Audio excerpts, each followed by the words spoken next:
Yun, ganito lang yan. Pakita natin para magbalot. Yan, plastic ng yelo, 2x10. May butas sa dulo. Dito hinati para pagbuhol. Ayos na ayos. Yan, pasok lang natin yung sili dito. Yan o, pagkapasok na ganyan, bubuhulin mo na. Yun. Yan.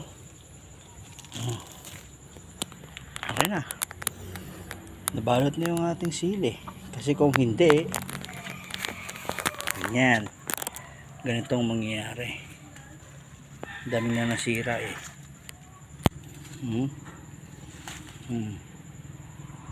Fruit fly.